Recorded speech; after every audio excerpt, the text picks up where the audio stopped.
At 1080p, the 9800X3D averaged 267 FPS, while the 7800X3D came in at 219. That's roughly a 22% uplift.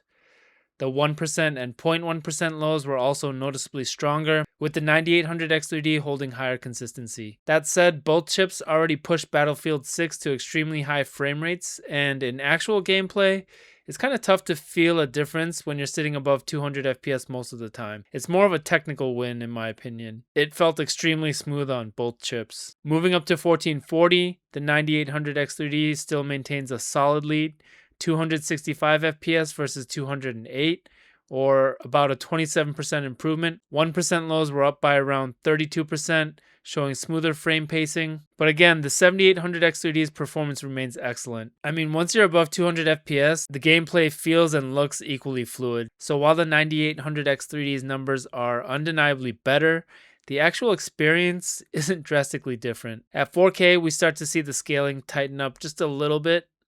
The 9800X3D averaged 238 FPS, while the 7800X3D hit 194, giving roughly a 23% gain in average FPS.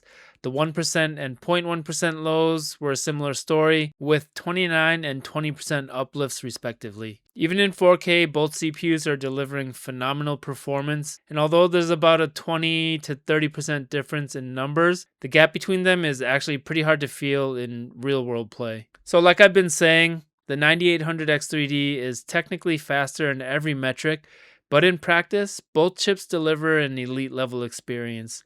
Unless you're chasing the absolute highest competitive numbers, the difference between the two in actual gameplay feels very minimal. In terms of power and temps, the 9800X3D averaged 82 watts while the 7800X3D was at 66. For temps, the 9800X3D ran almost 10 degrees cooler at 53 degrees versus 62 on the 7800X3D. Overall, Battlefield 6 clearly shows why the 9800X3D is the top dog gaming CPU right now, but if you already own a 7800X3D, upgrading solely for Battlefield 6 probably isn't worth it from a value perspective.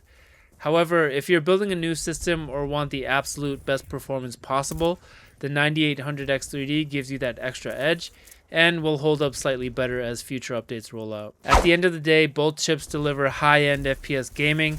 It just comes down to whether you prioritize maximum performance or the best value.